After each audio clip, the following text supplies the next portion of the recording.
Buenos días a todos. Vamos a dar comienzo a la clase de hoy. Si no hay alguna duda, consulta, gente que quieran hacer antes de la clase de hoy.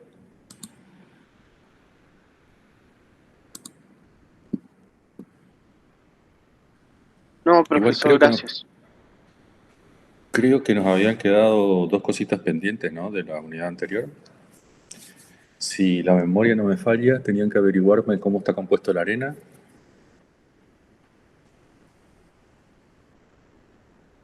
Dióxido de silicio,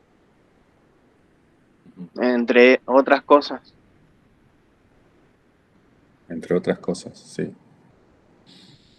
Yo creo que en geomorfo habrán visto, ¿no?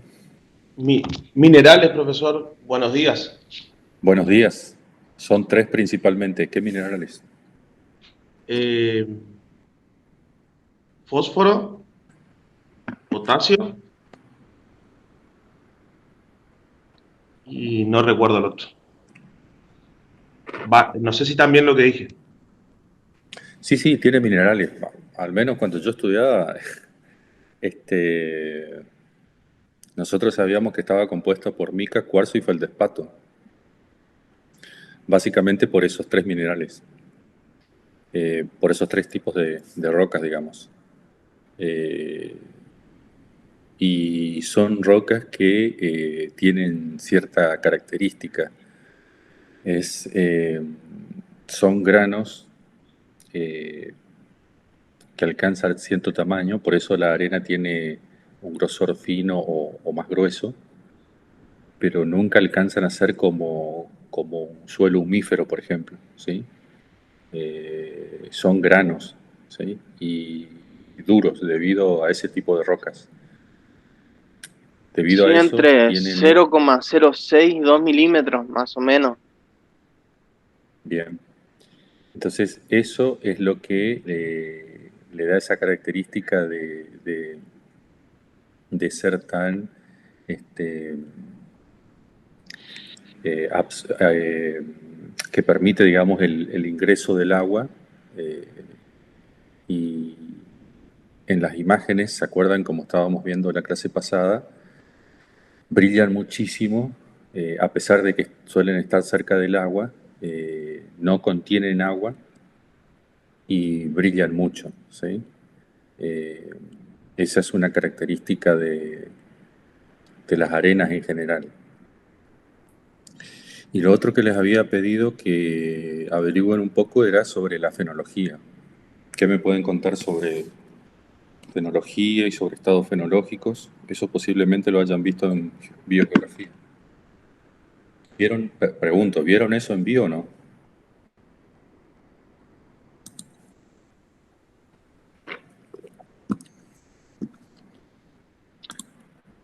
¿Se acuerdan? Mm, algo así digamos, la relación que tienen los vegetales con los factores climáticos y los ciclos de los seres vivos, algo por el estilo. Sí, algo por el estilo. Si hay algo que tiene esta materia, gente, es que pueden relacionar muchísimo eh, todo lo que ya venían estudiando hasta acá, ¿sí? Sobre todo, como yo les dije, las materias del área de geografía física. Entonces, por eso yo siempre pregunto algunos conocimientos sobre bio, sobre geo, sobre clima, hidro, porque es la mejor manera de ir hilvanando el conocimiento entre ustedes y que se entienda que geografía es una ciencia de relaciones, ¿sí? Yo no puedo estudiar solamente climatología y abstraerme del resto de los saberes que, que se dan dentro del área de la geografía física. O no puedo solamente estudiar geomorfología y olvidarme de clima y olvidarme de geomorfología o de hidrografía. ¿Sí? Acá todo tiene relación. Y lo bueno de sensores es que te permite relacionar muchos conceptos que ustedes han visto en estas materias. Por ahí, bueno, puede ser que haya quedado olvidado alguno, pero esta es una buena oportunidad como para refrescarlos y para entender que en el espacio geográfico todo está relacionado. ¿Sí? Sí, la fenología tiene que ver con eso, con los ciclos que tienen los seres vivos vinculados a los cambios estacionales y al clima, sobre todo a las precipitaciones y la temperatura, que bueno, ustedes ya saben que tienen variaciones estacionales.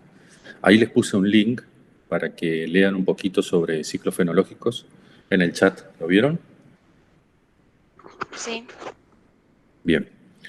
Cuando tengan un momento, échenle un vistazo a eso. Es algo muy sencillo, muy básico, pero seguramente les va a refrescar la memoria de algo que pudieron haber visto en biogeografía. Es de la Agencia Estatal Meteorológica de España y explica un poquito esto de la fenología. La fenología tiene que ver con todos los seres vivos, es decir, animales y plantas.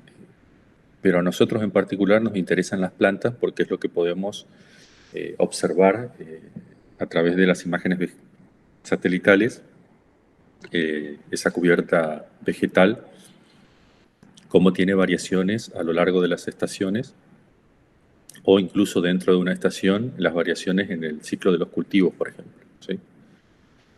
Y eso es importante porque nos ayuda a comprender la dinámica que tiene el territorio y nos ayuda a explicar muchas cosas.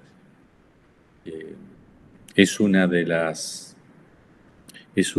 tareas más demandadas a quienes estudian y trabajan con imágenes satelitales, tratar de comprender y explicar estos cambios. Les digo que si trabajan de esto, muchas veces les van a pedir, bueno, quiero ver la evolución de los cultivos, la evolución del área urbana, la evolución del bosque nativo, la evolución del bosque implantado, la evolución del humedal. Bueno, todo ese tipo de cuestiones son muy demandadas en los estudios de teledetección. Por eso es importante que tengamos claro el concepto de fenología porque se utiliza muchísimo aquí. Bueno, vamos a comenzar con la unidad número 3, que tiene que ver con los sistemas de adquisición de datos. ¿Sí? Acá es donde vamos a comenzar a hablar, a diferenciar entre plataformas y sensores. ¿Sí? Yo cuando estoy en la clase les hago un dibujo en el pizarrón, pero aquí no estoy seguro bien cómo hacerlo. Pero bueno, a partir de ahora yo quiero que ustedes diferencien. Vieron que hasta acá utilizábamos siempre la palabra satélite. ¿Sí? Es como ese objeto que está en el espacio y que captura la información por ese proceso físico que ustedes estudiaron en la unidad número 2. Bien, ahora es donde van a comenzar a ver de manera más práctica todos esos conceptos un poco abstractos que vimos en la unidad 2 con las bases físicas. ¿Sí? Pero como les dije, a partir de ahora quiero que separen y diferencien lo que es el satélite, lo que ustedes tenían entendido como satélite, y lo que es el sensor. Al satélite, acá en la bibliografía específica, los van a encontrar como plataformas. ¿Sí? Entonces quiero que anoten eso.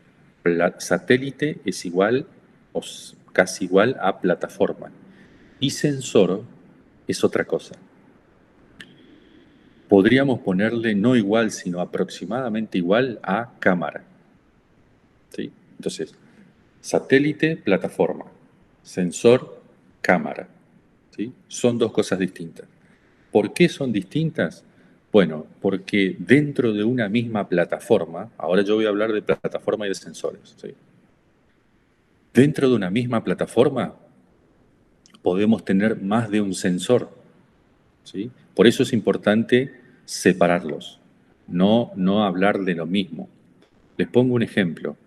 Si yo digo Landsat, me estoy refiriendo a la plataforma, al satélite, entre comillas. ¿Sí? Pero estos satélites Landsat tuvieron distintos sensores.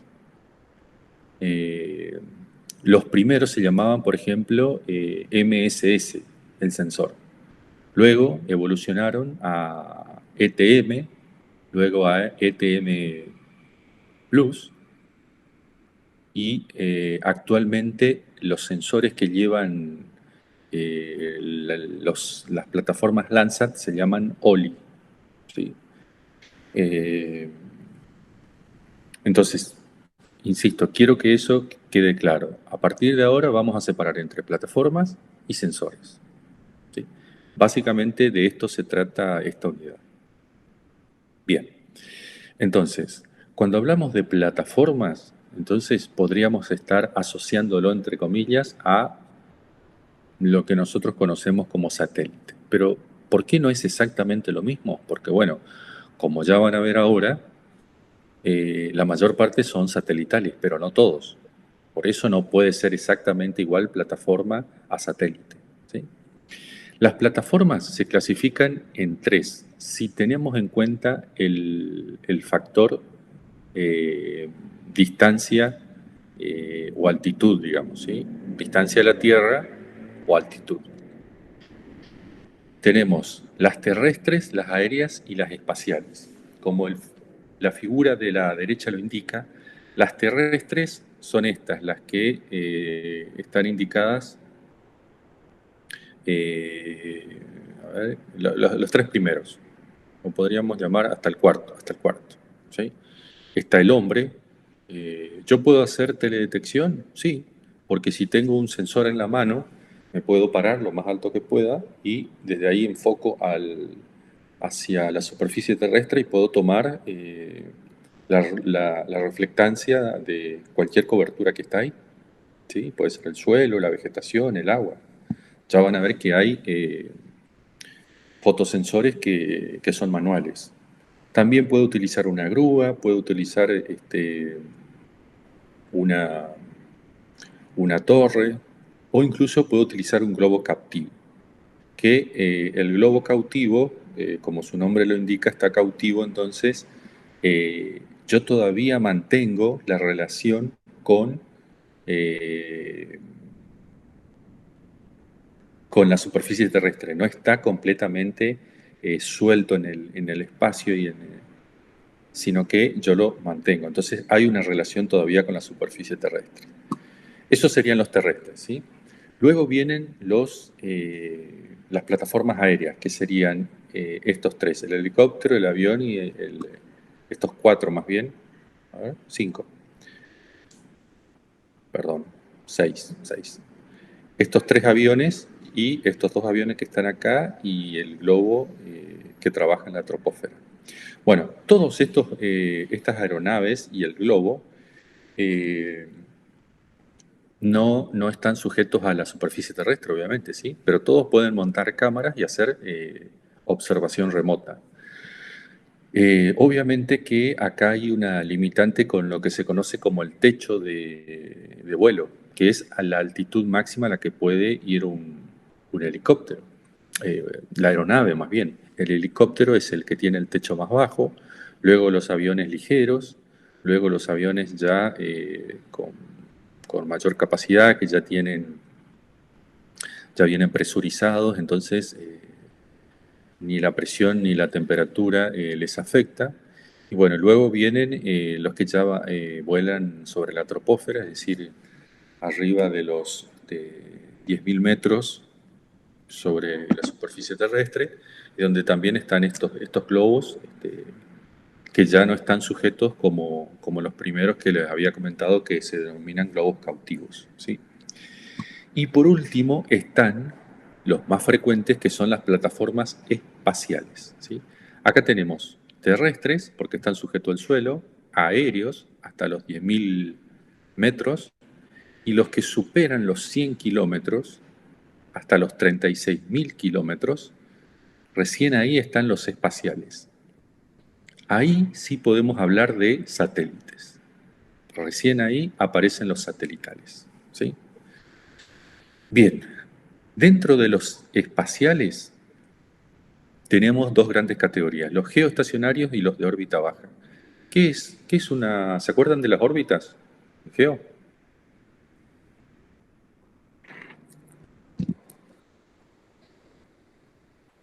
¿Qué significa geoestacionario?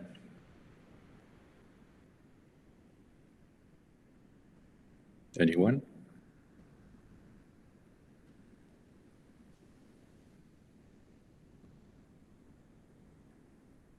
Toc, toc. ¿Hay alguien ahí? O sea, las órbitas en la cual un cuerpo se mantiene cerca de la Tierra, digamos, un satélite está cerca de la Tierra. Bien, anda por ahí, pero lo del concepto de cerca no es tan así. Obviamente, como el prefijo lo indica, geo tiene relación con la Tierra, pero Está, no precisamente porque... A ver. está En el plano. sincronizado con la Tierra. Ujú. Ahí sí, eso. Significa que está sincronizado con los movimientos, con el giro diario que tiene la Tierra, ¿sí?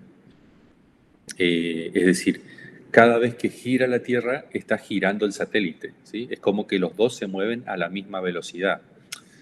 No se mueven exactamente a la misma velocidad porque el satélite tiene que girar más rápido para alcanzar la velocidad de la Tierra, pero está sincronizado el movimiento de una con la otra, ¿sí? Este tipo de satélites, por eso te decía, Lucas, que no tiene que ver con que está cerca, en realidad son los que están más lejos. Están a 36.000 kilómetros, porque a esa distancia se calcula que los satélites que giran a esa distancia de la superficie alcanzan la sincronización con el movimiento de la Tierra, ¿sí? Los que no son geoestacionarios se denominan de órbita baja y están entre los 200 y los 1000 kilómetros. Estos, a su vez, de órbita baja, pueden ser polares y ecuatoriales. Los polares se denominan heliosincrónicos. ¿Qué significará heliosincrónico? ¿Qué significa helio, el prefijo helio? Sol, Bien, entonces, que sincronizan con el Sol. ¿Mm? ¿Y qué significará eso que sincroniza con el Sol?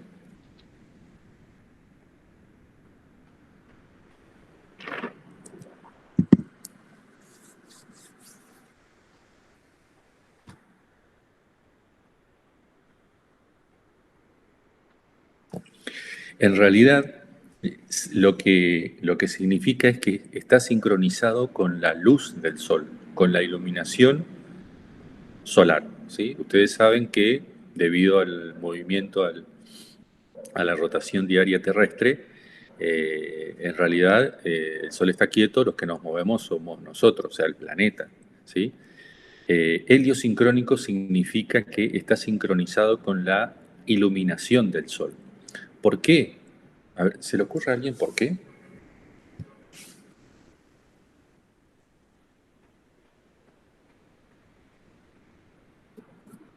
¿Por qué sería importante que esté sincronizado con el Sol? Por lo que explicó a principio de las clases, profesor, que los Uy, yo satélites ya me necesitan olvidé de lo que expliqué. la luz solar. Exacto, bien, Lukasevich. Como estos sensores trabajan concretamente con la luz que reflejan las coberturas, la luz proveniente del Sol que reflejan las coberturas, yo necesito que esté iluminado la superficie terrestre para capturar la imagen, o si no, no puedo, ¿sí? Entonces, estos son de los más comunes. Los heliosincrónicos son los de recursos naturales, son el Landsat, el Sentinel, ya van a ver que son los más utilizados, justamente por esto, porque necesitan que esté iluminada la superficie terrestre para poder capturar la imagen. Entonces van a ver que tienen como dos ciclos, uno en donde pasan por la cara iluminada de la Tierra y otra donde pasan por la cara oscura de la Tierra y no capturan información. Todo está fríamente calculado, sincronizado y hace que continuamente pasen por un sector iluminado de la superficie terrestre y capturen la información. Estos quiero que les quede claro, estos de órbita baja orbitan a una velocidad mucho más alta que los geosincrónicos, ¿sí? Los que están más lejos se mueven más despacio y estos orbitan mucho más rápido porque están cerca de la superficie terrestre, ¿sí? Recorren una menor distancia, ¿sí? Ahora, los geoestacionarios, pregunto, ¿se imaginan por qué sería importante observar siempre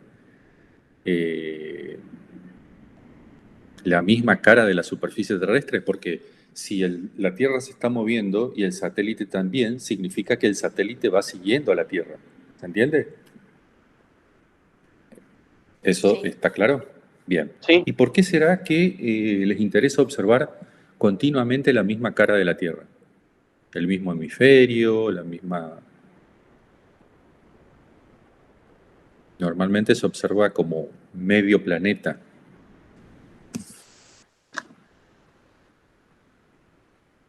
Para ir viendo la evolución ¿De qué, por ejemplo? del lugar que se está observando. Ujú. En caso de clima, Bien, exactamente. En el caso de la meteorología, no tanto del clima, porque digamos que es la ciencia, pero acá en el caso de la meteorología, que sería estudiar los estados del tiempo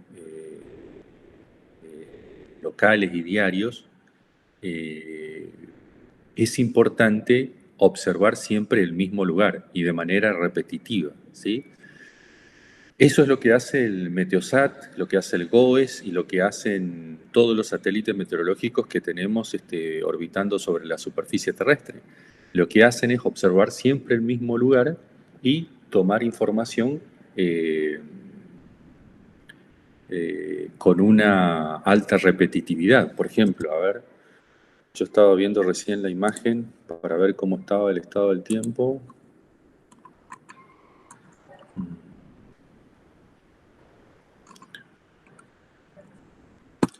A ver si le doy a actualizar.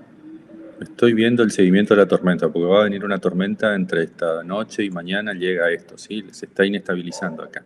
Bueno, a ver acá. Acá dice GOES 16. La imagen que obtenemos es de esta plataforma, GOES 16.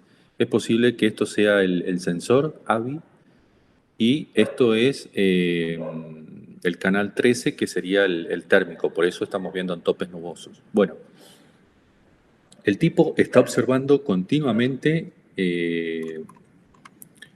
esto sería Sudamérica. Bueno, yo creo que observa, sí, Sudamérica completo, ¿sí? Pero si no recuerdo mal, cada 30 minutos renueva su observación este satélite. Y esto es fundamental para hacer el seguimiento del movimiento de las masas de aire, para hacer el seguimiento de tormentas, de frentes de tormenta, para hacer el seguimiento de huracanes, ¿sí? Es la única manera de que yo obtenga información de manera continua y seguida. Esa es otra aclaración que le quiero hacer de los satélites. Los satélites que vamos a utilizar nosotros no capturan información cada 30 minutos, ni siquiera cada día, haciendo algunas excepciones. Trabajan entre una semana y 15 días. ¿Sí? Cada una semana o 15 días yo obtengo una imagen de una porción de la superficie terrestre. ¿Sí? Pero no la obtienen cada media hora como son estos satélites meteorológicos. Estos sí. ¿Por qué? Porque el objetivo de ellos es obtener una imagen cada 30 minutos. ¿Y por qué es importante? Bueno, porque están observando la atmósfera, no están observando la superficie terrestre. Con los que nosotros trabajamos, estos de órbita baja, heliosincrónicos, estos sí no les interesa la atmósfera, lo que hacen es observar la superficie terrestre, pero bueno, el costo de eso es obtener una imagen cada 7 o 15 días, que puede parecer mucho, uno me dirá, bueno, pero es mucho. No es tanto. Pónganse a pensar que antes no teníamos observación de cada semana sobre la superficie terrestre, ¿sí?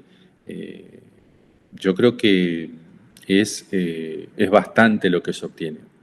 Les había dicho también que, excepto ciertas excepciones, se puede llegar a tener imágenes con mayor frecuencia, ¿sí? Eso ocurre con los satélites militares, por ejemplo, los de observación, los de espionaje. Esos también son de órbita baja y, a ver, los de uso civil, gente, tienen una órbita sincronizada, es decir, pasan cada 7 o 15 días por el mismo lugar, ¿sí? Pero eso porque están observando la superficie terrestre y los recursos naturales para fines pacíficos. Pero hay satélites que hacen espionaje donde la órbita es modificada para ir a observar un lugar en particular con mayor frecuencia. Tampoco es que esto se puede mover así como con la mano en el espacio y quiero que vayas y observe ahí. Bueno, es un proceso mucho más complejo, pero se puede hacer. Y eso, bueno, lo hacen ciertos países que tienen esa capacidad. Estamos hablando de Estados Unidos, de Rusia, de Israel, ciertos países que también tienen una necesidad, digamos, bueno, geopolítica de mostrar esta capacidad que no tienen el resto de los países. Para Israel, por ejemplo, es una cuestión de supervivencia. Ellos continuamente tienen que estar observando qué hacen sus vecinos árabes porque hay un estado continuo de cuasi guerra que los lleva a hacer eso. Pero en el caso de Rusia y de Estados Unidos, bueno, es una cuestión geopolítica de quién se muestra más poderoso a nivel mundial, ¿sí? Pero bueno, son las únicas excepciones donde se puede modificar esta periodicidad en la toma de datos. ¿Quedó claro esto? La clasificación en cuanto a la altura, que son 3 categorías, y dentro de la tercera tenemos los geoestacionarios y los heliosincrónicos. Sí, profe. Sí. Bueno, ¿alguna duda? Consulta, ya saben que me interrumpen. Bien, acá está el concepto de geosincrónico y de heliosincrónico, ¿sí? Entonces, los geosincrónicos, como lo indica la figura de la izquierda, son estos que están a 36.000 kilómetros, ¿sí? Están más lejos, por lo tanto, al moverse la superficie terrestre, ellos también se mueven. Entonces, observan siempre una misma cara de la superficie terrestre. Observan en el visible, obviamente porque se va girando la Tierra, pero por eso observan en el visible, pero también en el infrarrojo, ¿sí? ¿Por qué? Porque, bueno, ya saben que para observar la atmósfera es importante también ver lo que es contenido de humedad y lo que es calor, el térmico, que es lo que nosotros vemos con los topes nubosos, por ejemplo. Y los que están más cerca de la superficie terrestre, estos, los de órbita polar, por ejemplo, están, bueno, no sé, aproximadamente a 900 kilómetros. ¿Por qué digo aproximadamente? Porque no están todos a la misma distancia, gente. Cada plataforma tiene una distancia, su órbita tiene una distancia diferente. Y algunos pueden estar bien digamos, en forma vertical, otros pueden estar en forma un poco más oblicua, etcétera, ¿sí? Bien, entonces los geosincrónicos son los que se mueven con el movimiento de la rotación terrestre. Y los heliosincrónicos, bueno, sincronizan su altura y la velocidad para adquirir imágenes siempre a la misma hora. ¿Por qué a la misma hora? Bueno, porque deben reproducir aproximadamente las mismas condiciones de iluminación para que las imágenes sean comparables, ¿sí? Es decir, no es bueno que yo compare una imagen satelital de las 7 de la mañana, donde sabemos que, al menos acá en nuestro punto local, el sol está todavía a una altura muy baja, está saliendo, y compararla con otra imagen de las 12 del mediodía y después compararla con otra de las 8 de la tarde, ¿sí? Porque las condiciones de iluminación van a ser distintas. Y si las condiciones de iluminación son distintas, ¿qué va a pasar? Pregunto.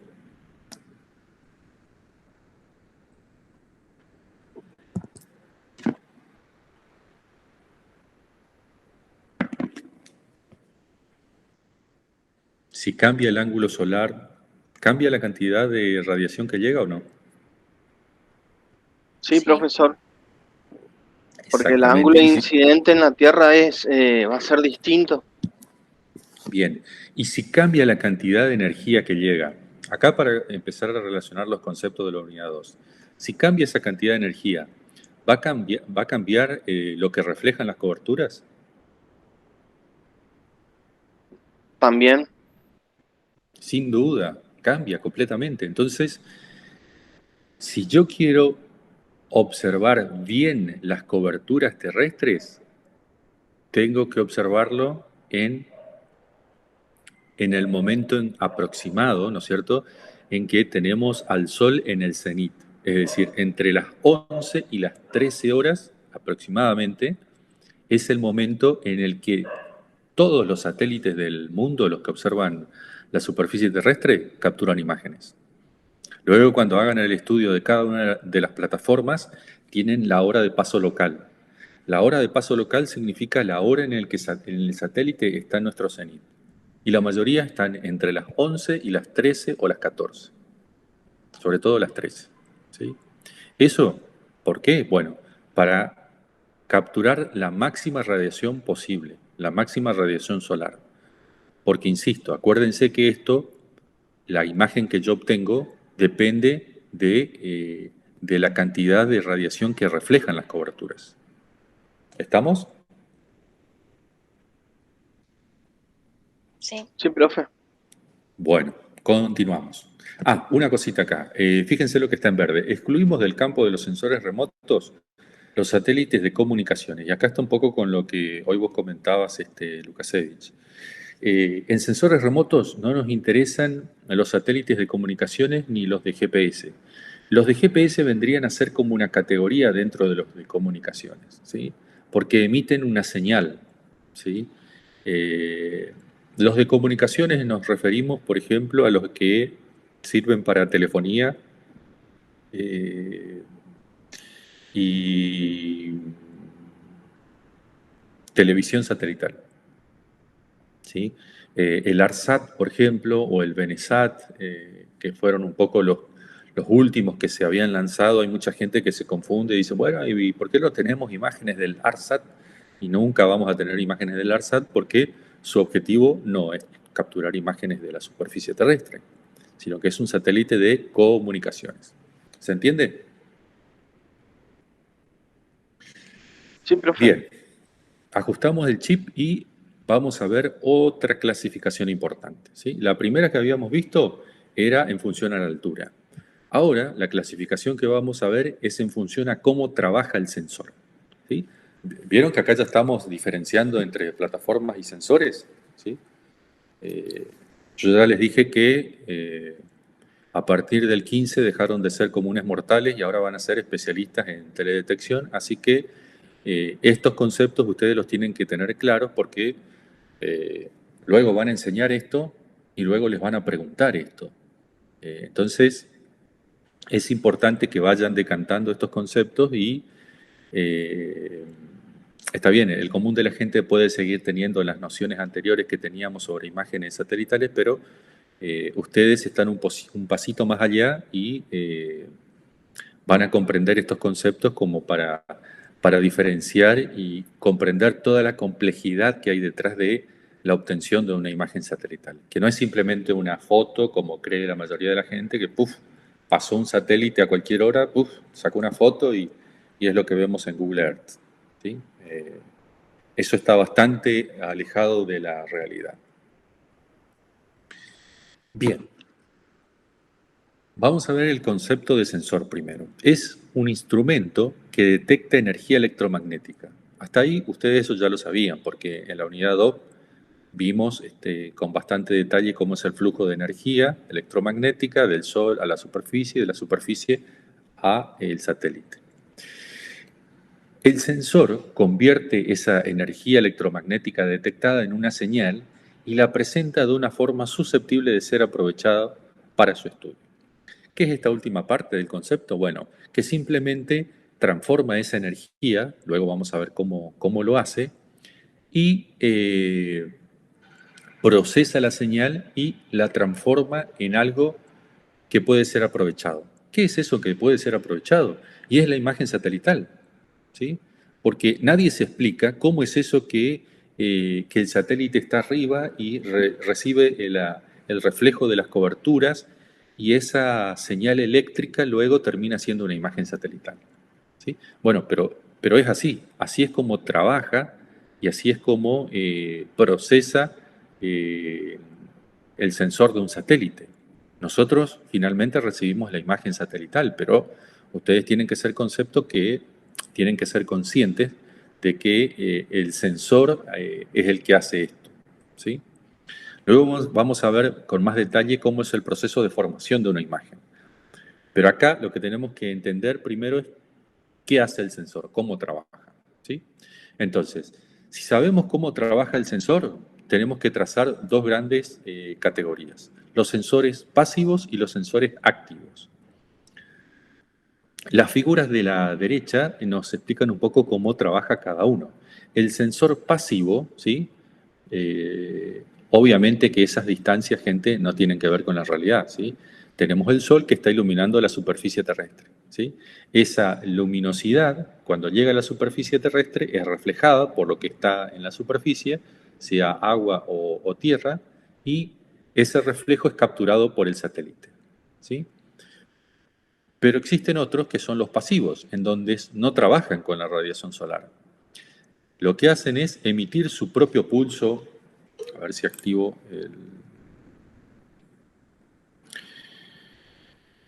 el puntero. Acá. Tenemos el satélite que no necesita al Sol. Emite su propio pulso electromagnético hacia la superficie terrestre y lo que captura para formar una imagen es el reflejo de esa señal que emitió, ¿sí? Estos sensores se llaman activos. ¿Por qué? Son activos porque emiten su propio pulso electromagnético. Y estos, que solamente reciben lo que proviene de la radiación solar, se denominan pasivos. ¿Por qué? Bueno, porque están de manera pasiva, esperando solamente el reflejo de las coberturas de esa energía que proviene del Sol, ¿sí? Entonces acá tenemos esos dos grandes grupos, pasivos y activos. Ahora, los sensores pasivos a su vez se subdividen en tres grandes categorías: los fotográficos, los óptico-electrónicos, que están remarcados acá porque son los que más se utilizan en el campo de los sensores remotos, y los sensores de antena.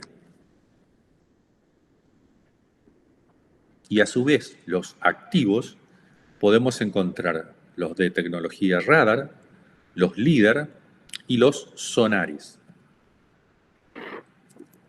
Acá, si se quiere, estarían un poco estas boyas que hoy al principio comentaba Lukaszewicz, que trabajan no con la superficie terrestre, sino que lo que observan es la superficie sumergida, ¿sí? Con el lecho marino o incluso de lagos y ríos de interior continental. Bien, vamos a empezar entonces primero con los sensores fotográficos, ¿sí? Dentro de los pasivos. Estos, repetimos, solamente registran la energía que proviene del Sol y que es emitida o reflejada por las coberturas, ¿sí? Están ahí esperando que les llegue el reflejo o la emisión de energía, de esa energía que proviene del Sol. Estos sensores fotográficos normalmente son analógicos, es decir, trabajan con una... ¿Sí? A mis compañeros, ¿se corta la comunicación con usted? ¿Es solo a mí o a todos? A mí no. A mí tampoco. Ah, ok. Bien, gente, cualquier cosa me avisan, ¿eh? Ningún problema. Eh, bueno, lo bueno de esto es que queda grabada la clase, o sea que si se graba bien mi voz, luego podés volver a reproducir el video para escuchar bien, ¿sí? Sí, sí, por ahí nomás se queda tildado, pero Sí, entendible, todo depende de la conexión que tengamos, gente. claro. Bien, entonces les decía que estos sensores fotográficos normalmente son analógicos y trabajan con lo que se conocen como formatos de alta precisión. Para que entendamos, estos gente son los que primero aparecieron para hacer espionaje y normalmente iban en plataformas aéreas, no satelitales, no espaciales, ¿sí? Servían para observar al enemigo, enemigo entre comillas, el enemigo de turno, digamos, ¿sí? Algunas son cámaras métricas como la RMK 2030, la que tenemos acá. Esta es una cámara monoespectral, luego vamos a ver qué significa eso. Luego tenemos las cámaras de gran formato llamadas LFC y las cámaras multiespectrales MKF6, por ejemplo, que es la que tiene en la foto acá. Esta es interesante porque es lo que más se parece a un sensor satelital. Dice multiespectral, ¿sí? Es decir, que captura información en diferentes rangos espectrales. Obviamente que esto, ¿por qué es multiespectral? Y porque muchas veces, acuérdense que el espionaje se realiza en principio en gran altura, y si no es en gran altura, se realiza de noche. Y de noche para evitar ser detectado por el enemigo. Entonces, indefectiblemente, yo no puedo trabajar con el visible si estoy volando de noche. Tengo que trabajar con el infrarrojo. Entonces, estas cámaras, por ejemplo, seguramente estaban preparadas con alguna región del infrarrojo para poder capturar igual información a pesar de no tener iluminación solar. ¿Sí? ¿Todavía se siguen utilizando? Sí, cada vez menos, pero todavía siguen funcionando muchas de estas.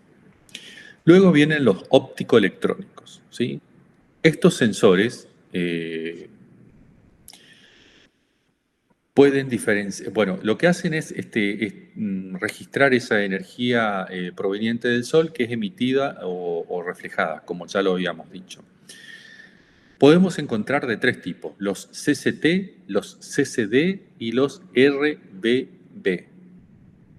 Estas cámaras de video, estos sensores eran cámaras de video en realidad, y trabajaban sobre todo con los sensores 1, 2 y 3 del Landsat. Pero cada vez están en menos uso. Los que más vamos a encontrar son estos. Los sensores de barrido de empuje, los exploradores de empuje o los exploradores de barrido. Son los más frecuentes. Estos han caído prácticamente en desuso. Bueno, ¿cómo es que trabaja cada uno? El de barrido, que es el que tenemos acá está el sensor y acá está un filtro y lo que hace es, el de barrido es es el que tenemos la figura aquí a la derecha. El de barrido lo que hace es trabajar, es como pasar una escoba de un lado hacia el otro, ¿sí? De esa manera va oscilando el espejo que captura el reflejo del sol y va barriendo cada porción de la superficie terrestre. A diferencia del de empuje con cámara CCD, que lo que hace es como empujar hacia adelante el espejo, el filtro, y va capturando la información de la superficie terrestre. ¿Sí? Ustedes ven que tiene una dirección de escaneo y el track orbit, que es como la dirección en la que va escaneando la superficie terrestre, y es algo que también tenemos que entender. Las imágenes satelitales no es que el sensor pasa por un lugar, insisto en esto, en la idea falsa que tiene mucha gente, toma una foto y ya está. No, el sensor orbita sobre la superficie terrestre, orbita sobre la Tierra y va capturando franjas de información de esa superficie. Eso es lo que vemos acá con líneas punteadas. Es una franja. ¿Por qué? Porque a la hora local yo pasé por aquí y obtuve toda esta franja de información. Pega una vuelta y luego captura información de la franja de al lado.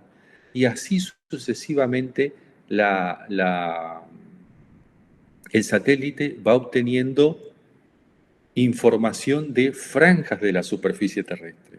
No es que lo hace completamente observando toda una cara de la Tierra como trabajan los meteorológicos. Esto es un trabajo distinto. Miren, permítanme que haga un parate acá. A ver, voy a compartir con ustedes este link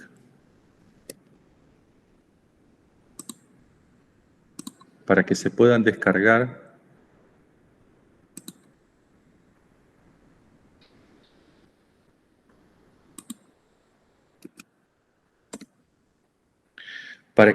se puedan descargar un archivo KML y se entienda mejor este concepto de cómo trabajan las órbitas de los satélites.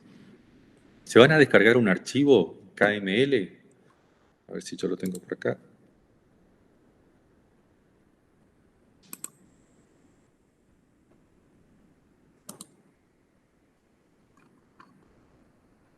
¿Pueden ingresar al link, gente?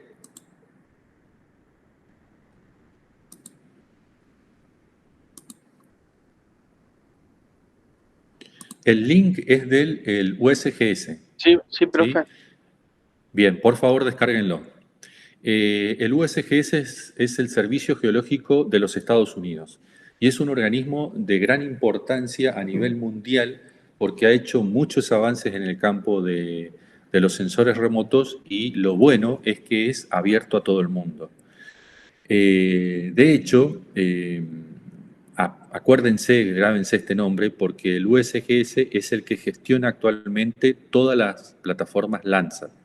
Y eso es fundamental, porque de ahora en más van a utilizar muchísimo las imágenes Landsat y tienen que saber que el responsable de esto es el USGS. ¿Sí? Bien, si lo tienen a mano y tienen instalado Google Earth en sus compus. Ah, eso le iba a preguntar, profesor, porque se me abrió Google Earth, no entendía. Porque usted lo tenía como archivo. Ah. Es un archivo KML que se lo abre, bueno, lo pueden abrir en QGIS también, pero a mí me gusta acá en Google Earth porque les va, bueno, obviamente que nos va a pegar ese archivo al globo de la Tierra. Acá está. ¿Alcanzan a ver esta grilla? Sí. Bueno, ustedes me dirán, ¿pero qué es esa grilla? Bueno, esas son las órbitas que de los satélites, gente. No es que están pasando, a ver, ¿vieron que hoy vimos la imagen meteorológica? Y vimos como acá la parte sur del continente sudamericano, y es como una foto, entre comillas, de ese sector. Bueno, no. Los satélites de recursos naturales, de observación terrestre, como el Landsat, como el Sentinel, o como el SAC de la República Argentina, no trabajan de esa forma. Trabajan con pequeñas porciones de esa superficie terrestre. Y lo que hacen es capturar así, en sentido vertical. ¿Por qué? Porque, bueno, el satélite lo que hace es, viene orbitando por acá, acuérdense que tienen órbitas polares, entonces viene por acá y cuando está iluminada esta cara de la superficie terrestre, el tipo viene por acá, baja y captura la información de una franja.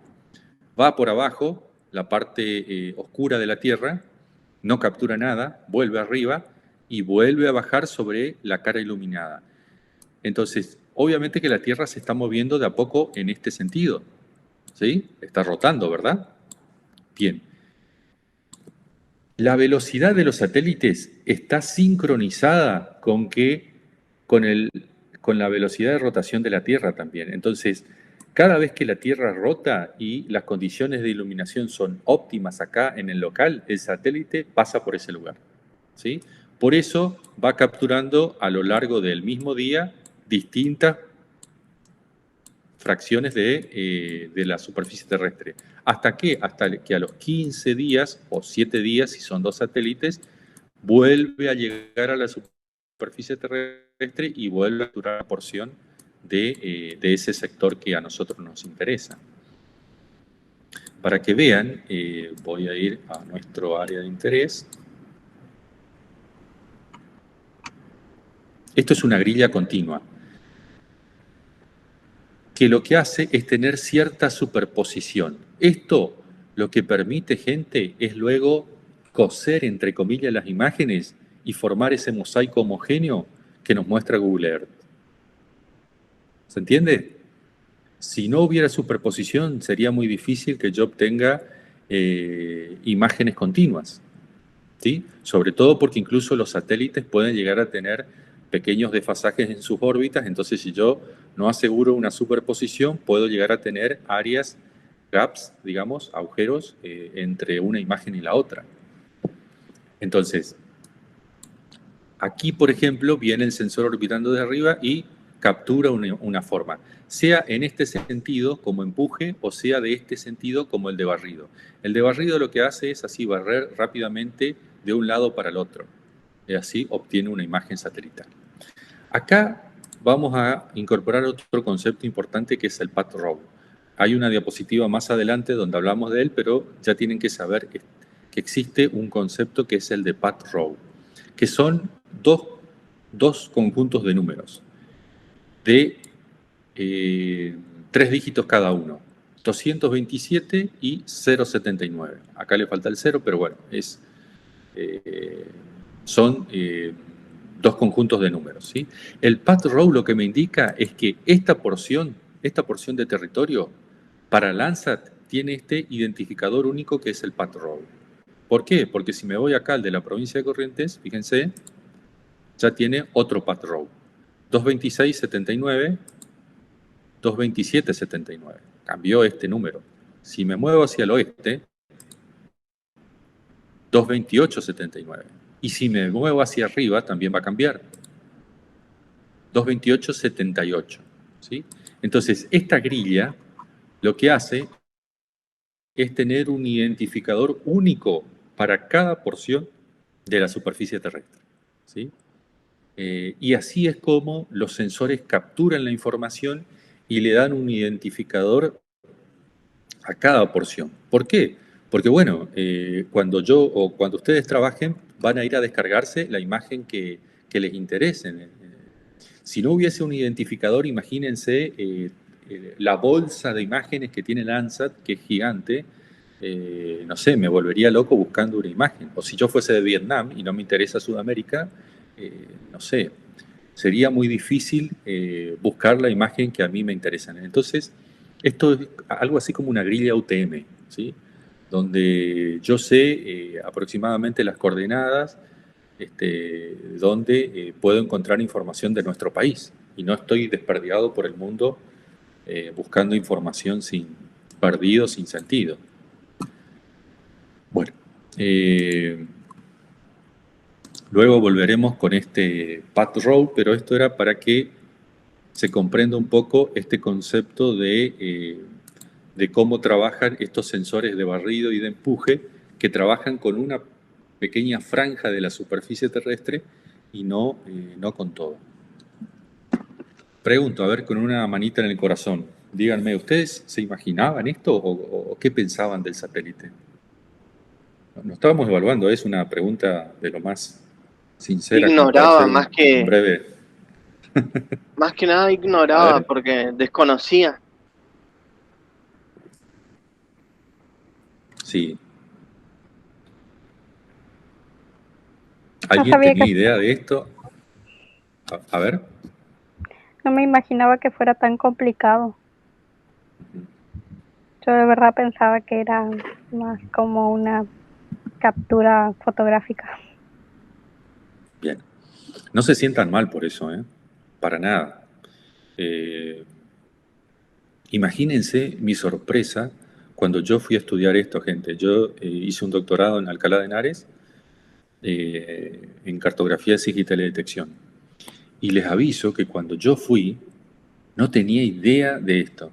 No tenía la más pálida idea, porque cuando yo cursé a principios del año 2000 la carrera, no teníamos esta materia. Entonces, desconocía completamente esto. Para mí era un mundo nuevo. Tenía la misma sorpresa que pueden tener ustedes ahora. Bueno, para mí es importante que en geografía sepamos esto. Esto tiene que ver con la transmisión de conocimientos siempre de los países desarrollados y desarrollados, gente. En Europa esto se maneja hace rato, hace muchísimo tiempo, desde que se comenzó. Pero bueno, fíjense que esto tarda en llegar, sobre todo a los países subdesarrollados como el nuestro y más todavía a una región como la nuestra. Entonces quizás en las carreras de geografía de la UBA, de otra parte de Argentina, esto había llegado antes, pero acá llegó a fines del 2000, les aviso. Y profesor, sobre la información geográfica, ¿no? En los últimos 10 años recién la Argentina ha tenido este avance, o 15 años en esto, porque antes, o sea, no hay tantas imágenes registradas, o sea, hay imágenes registradas de otros satélites, de otros países, pero no son lo suficiente, digamos, como pasaba en Europa, que en la década de los 90, del 2000, tenían cantidad de información geográfica. Bueno, a ver, el desarrollo tecnológico satelital en Argentina, yo no lo puedo poner en un solo punto, sino que es un avance progresivo. Yo, por eso les había contado la historia de Kurt Tank, por ejemplo, que en los años 50 el tipo desarrolló tecnología para cohetería, que hoy en día, fíjate que recién se está aprovechando. Hoy en día, a ver, también durante el gobierno militar, en los años 70, se desarrolló esta tecnología. Se aprovechó todos los conocimientos de Kurt Tank y se desarrolló tecnología, pero para fines militares. Argentina quería tener un misil balístico, ¿sí? Así como tenían las grandes Cóndor 1. potencias del mundo, exactamente, el proyecto Cóndor, que obviamente tenía un fin militar. Cuando llega Menem al poder, Menem desarma el proyecto Cóndor y lo pasa a la esfera civil. Entonces, ahí también fue un gran paso para, quitando el color de los gobiernos, gente, acá nos abstraemos de eso, no importa de qué color, pero hay que reconocer los avances que han logrado. Entonces, Perón pudo haber logrado ese gran desarrollo de cohetería en los años 50. En los años 70 los militares perfeccionaron esa tecnología y desarrollaron el lanzador. E incluso armaron todo el centro espacial que funciona en Falda del Carmen, en Córdoba. Luego, con el gobierno de Menem, pasa a la esfera civil y ahí se crea la CONAE, la Comisión Nacional de Actividades Espaciales, que es el que promueve todo este desarrollo actualmente. Con los años venideros, de hecho, otra cosa destacable del gobierno menemista fue que se puso en órbita, no con los lanzadores argentinos, porque la tecnología todavía no estaba suficientemente madura, sino con satélites europeos, con lanzadores europeos y estadounidenses, se pone en órbita el primer satélite argentino, que es el SAC-C, el satélite chacarero, que fue un hito tecnológico impresionante, porque ni siquiera España tenía un satélite, les aviso, de observación terrestre. No lo tenía. Y en Sudamérica éramos, creo que el segundo, porque el que tenía era Brasil. Que Brasil colaboraba con la tecnología china, por eso había hecho un desarrollo tan rápido, pero fíjense que nosotros, de manera autónoma, sin pedirle ayuda prácticamente a nadie, había cierta colaboración con la NASA, pero el SAC era un desarrollo autónomo se comienzan a obtener imágenes de la superficie terrestre. Con un píxel, que luego vamos a ver lo que significa esto de píxel y el tamaño de píxel, bastante grande, que eran 300 metros. Hoy en día 300 metros para nosotros es una cosa que no sirve mucho, pero en los años 90 sí, valía muchísimo. Aparte de todo el desarrollo tecnológico propio, eso es sumamente loable. Bueno, luego con los gobiernos de los Kirchner, con AES Potencia y lanzan el satélite SAC-D, me parece que fue en esa época, que es de observación marina más que nada, y el SAOCOM.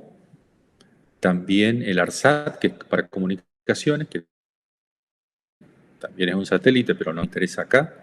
Y así, digamos que los gobiernos han hecho avances importantes, pero no lo podríamos referenciar solamente a un momento histórico. Como se habrán dado cuenta, esto no es hago un chasquido y tengo un satélite. Sí, profesor, y A ver, el último que se envió era sobre el agro, ¿no? ¿O cuál es? el último que se lanzó es el SAOCOM. El SAOCOM es un satélite radar que no trabaja como estos. Ya vamos a ver, si lo tienen complicado hasta acá, les aviso que luego se complica más. El radar trabaja de una forma totalmente diferente a esta y genera unas imágenes muy distintas.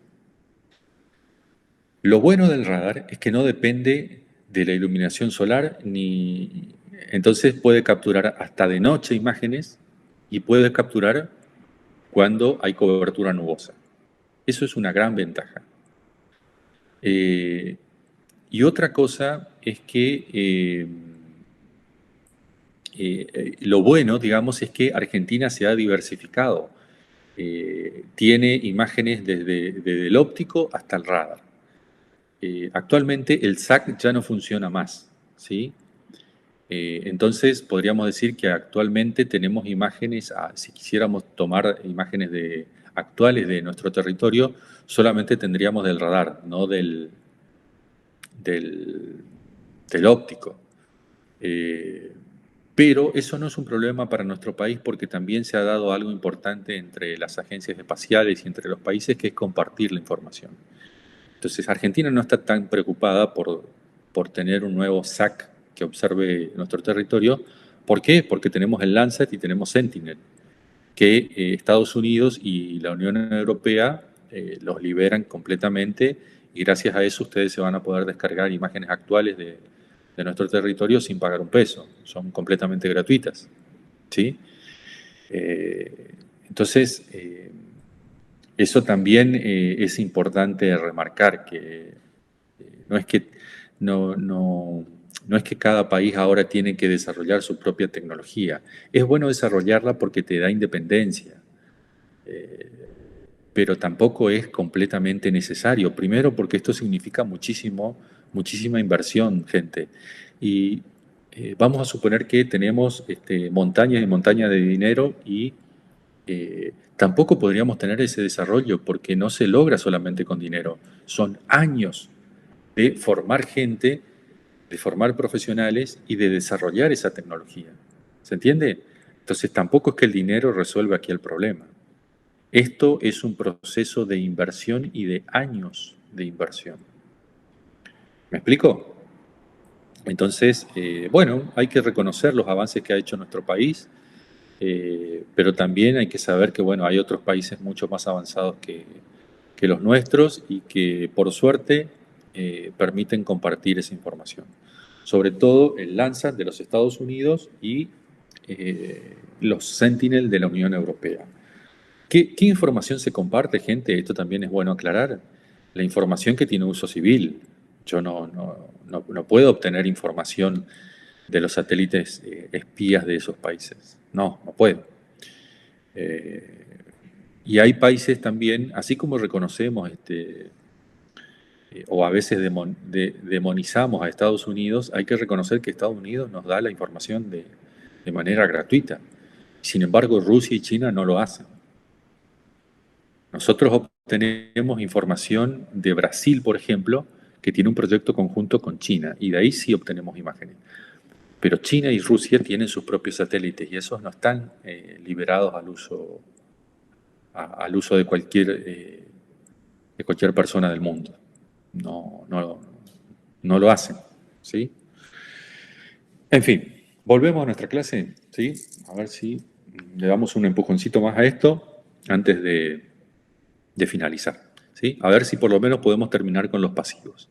Entonces, habíamos visto los fotográficos, ahora los óptico-electrónicos, y que son los más comunes, y vamos a comenzar con los pasivos. El sensor pasivo, como nosotros ya lo habíamos dicho, no requiere de la iluminación solar. Entonces lo que hacen es lo que ven aquí en la figura de la derecha. Tenemos el sensor que emite su propio pulso y lo que recoge es el reflejo de eso, o algunos casos también los sensores de microondas pasivos, que lo que hacen es capturar la energía que emite la superficie terrestre, ¿sí? Ustedes ya saben que en ese proceso complejo de cuando la energía llega a la superficie terrestre, la puede absorber, la puede transmitir y la puede emitir, ¿sí? Sobre todo en las regiones del térmico hay una emisión de energía, no se refleja, sino que se emite. Bueno, hay algunos sensores que pueden capturar esa energía, pero lo más común es esta, la de emitir su propio pulso y recibir el reflejo del mismo. Entonces acá solamente vamos a registrar la energía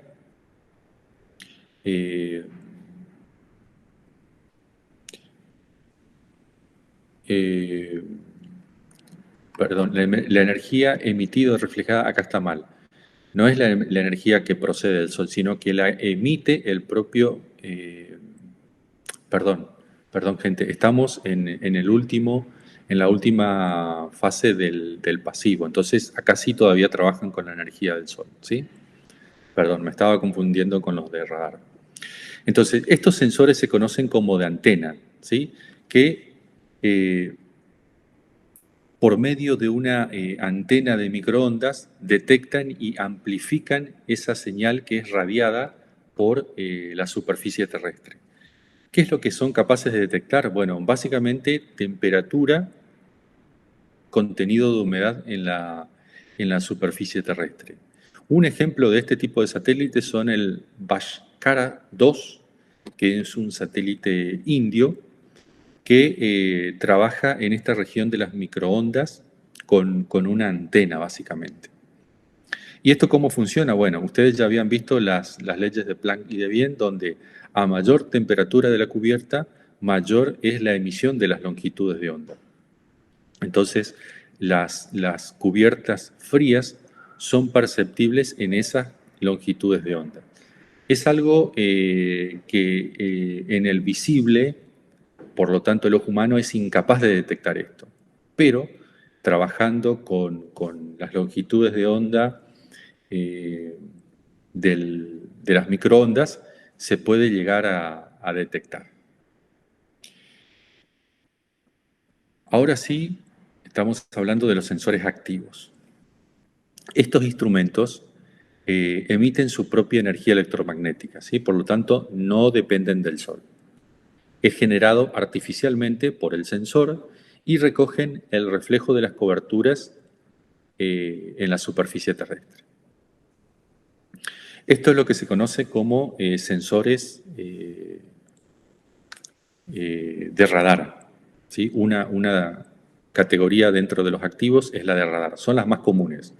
Estos tienen la capacidad de emitir un haz, un pulso energético, que luego es reflejado por las coberturas que están en la superficie terrestre, ¿sí? Aquí, como se ve en la figura de la inferior de la parte derecha, tenemos un pulso que es emitido hacia abajo, llega a la superficie, refleja en la cobertura y luego es capturado nuevamente por el sensor. Que bueno, insisto, ¿cuáles son las ventajas de esto? Es que no dependen del sol, entonces pueden orbitar en cualquier momento del día. No es que tienen que pasar por la cara iluminada de la Tierra, no, pueden pasar de noche. Y también pueden pasar por regiones como la intertropical o en las cerca de las regiones polares, donde la nubosidad es continua.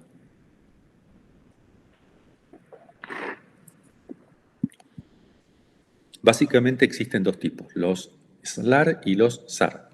SAR significa radar de apertura sintética y SLAR significa es como observar de costado, ¿sí?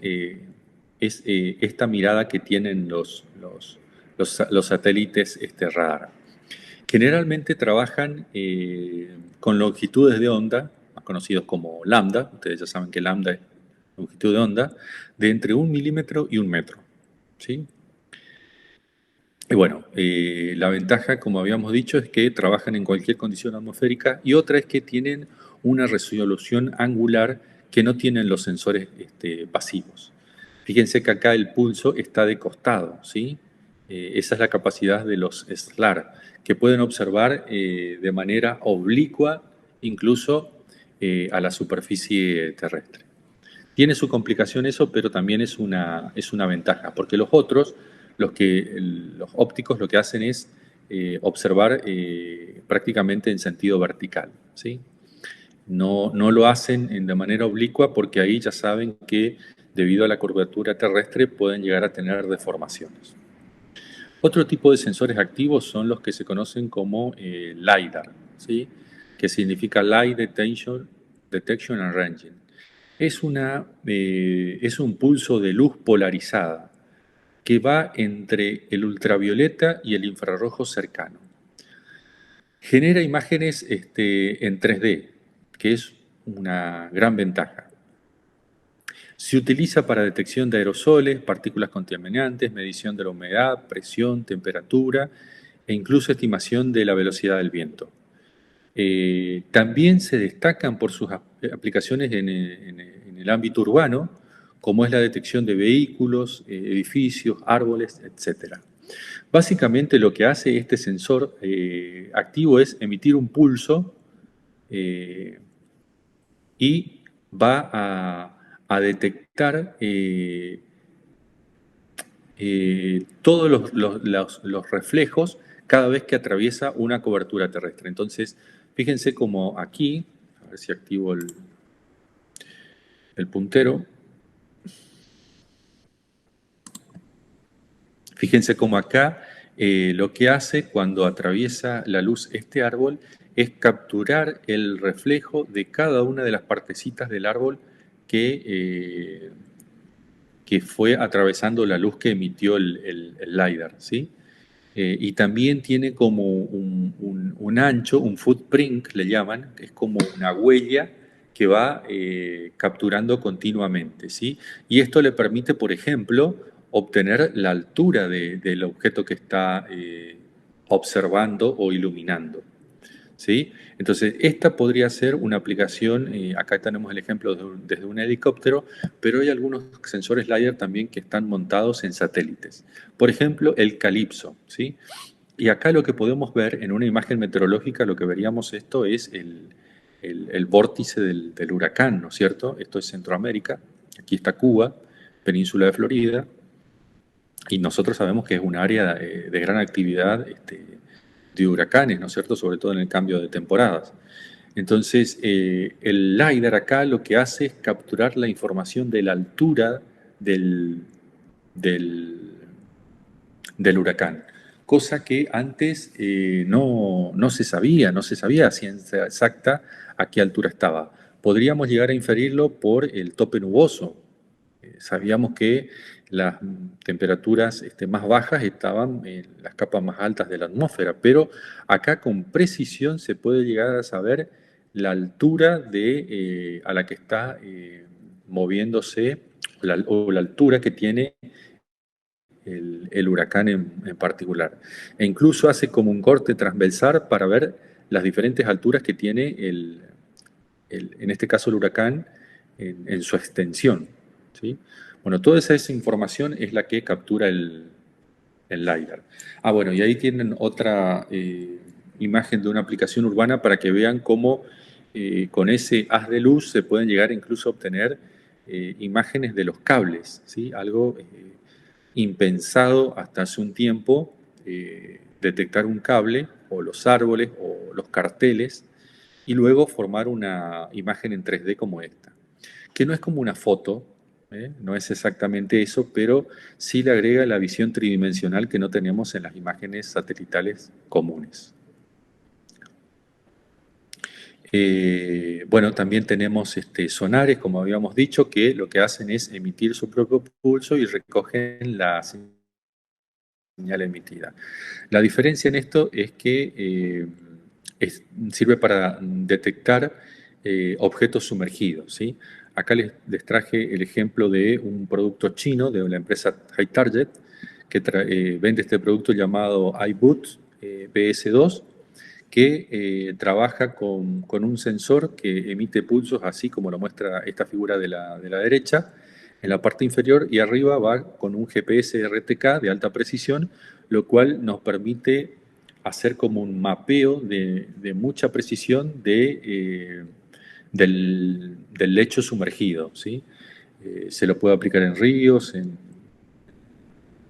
lagos y en la costa, no, porque es un bote que tiene más o menos 2 metros de largo, es decir, no lo podemos mandar a mar abierto porque el movimiento de las olas no haría posible que trabaje, ¿sí? Y bueno, gracias a esto podemos obtener cartografía del lecho sumergido de este tipo, por ejemplo. Esto es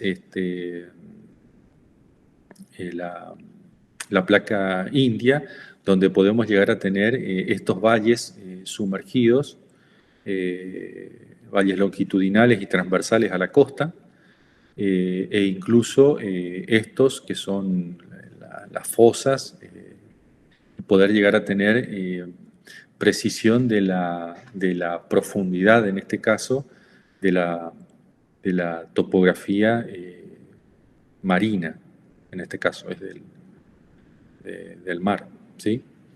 Eso es sumamente importante, por ejemplo, cuando ¿se acuerdan el accidente del Ara San Juan? Bueno, que no sabían bien dónde estaba y en ese caso se requirió muchísima cartografía de este tipo para tratar de ver dónde pudo haber encallado el submarino argentino. Bueno, y hasta ahí. Vamos a dejarlo con esta parte, porque luego viene otra clasificación de las plataformas. ¿Alguna duda, alguna consulta, gente? ¿Hasta acá? Por el momento Y al no. momento no. Bueno. Yo lo que les recomiendo es que vayan leyendo la bibliografía, repasando la presentación y volviendo a ver el video de manera con tiempo, digamos, cosa que para el momento del parcial no se vean desbordados por la cantidad de cosas que tienen que estudiar, ¿sí? Así que háganlo con tiempo, sobre todo la unidad número 2, como yo les dije, la de bases físicas, porque es la parte más complicada, es la parte más abstracta, ¿sí? Esto es un poco más comprensible porque creo yo que es más comprensible porque es algo más tangible, digamos, pero la unidad 2 de bases físicas es la parte más abstracta que puede llegar a tener más dificultades para comprender. Así que estudien con tiempo, anoten sus dudas y antes de comenzar la clase siempre podemos hacer un espacio de dudas o de consultas. ¿Entienden? Sí. Sí, profe. Bueno, Sí, profe, perfecto. sí. Si no hay alguna otra duda, damos por finalizada la clase acá.